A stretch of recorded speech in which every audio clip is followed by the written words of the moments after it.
आणि या बातमी आता क्रिकेटच्या विश्वातून। क्रिकेटपटू स्मृती मानधनाचं लग्न अखेर मोडलंय। गेल्या काही दिवसांपासून क्रिकेटपटू स्मृती मानधना आणि संगीत दिग्दर्शक पलाश मुच्छल यांच्या लग्नाची जोरदार चर्चा सुरू होती। पलाशनं स्मृतीला क्रिकेटच्या मैदानावर अगदी रोमॅन्टिक स्टाईलनं प्रपोज सुद्धा केलं होतं। यानंतर त्यांच्या साखरपुडा सुद्धा पार पडला। लग्नाच्या पत्रिका छापल्या गेल्या। अगदी थाटामाटात संगीत सोहळा सुद्धा पार पडला। मात्र लग्नाच्या आदल्या दिवशी स्मृतीचं लग्न पुढे ढकललं अशी घोषणा करण्यात आली आणि त्यानंतर पलाशनं स्मृतीला प्रेमात धोका दिल्याच्या चर्चांना पेव फुटला। यानंतर पलाशचे एका कोरिओग्राफर सोबतचे कथित चॅट्सही व्हायरल झाले।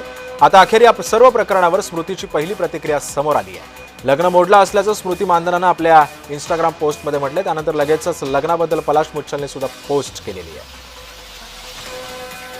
दरम्यान स्मृती मानधना आणि पलाश मुच्छलनं सोशल मीडियावरती काय पोस्ट केली आहे पाहूया।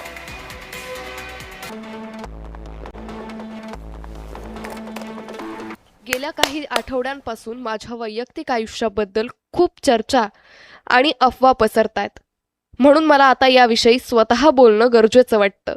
मी अंतर्मुख स्वभावाची आहे, पण एक गोष्ट स्पष्ट करू इच्छिते की माझं लग्न मोडलंय। हा विषय मी इथेच थांबवते आणि तुम्ही सगळ्यांनीही तसं करावं अशी माझी विनंती आहे। सध्या दोन्ही कुटुंबांची गोपनीयता राखण्यात आणि आम्हाला या परिस्थितीतून पुढे जाण्यासाठी थोडी मोकळीक द्यावी ही विनंती। मला साथ देणाऱ्यांचे आभार। आता पुढे जाण्याची वेळ आहे।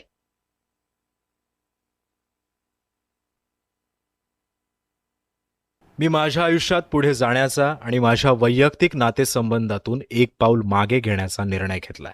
लोक अफवांवर विश्वास ठेवून माझ्याबद्दल इतक्या सहजपणे प्रतिक्रिया देताना पाहणं माझ्यासाठी खूप कठीण आहे। माझ्या आयुष्यातील सर्वात कठीण काळ आहे। मी माझ्या मूल्यांवर ठाम राहून शांतपणे या परिस्थितीला सामोरा जाईन। माझ्याबद्दल खोटी आणि बदनामीकारक माहिती पसरवणाऱ्यांविरोधात माझी टीम कायदेशीर पाऊल उचलेल। या कठीण काळात माझ्या आणि माझ्या कुटुंबियांसोबत प्रेम आणि आपुलकी दाखवणाऱ्यांचे मनापासून आभार।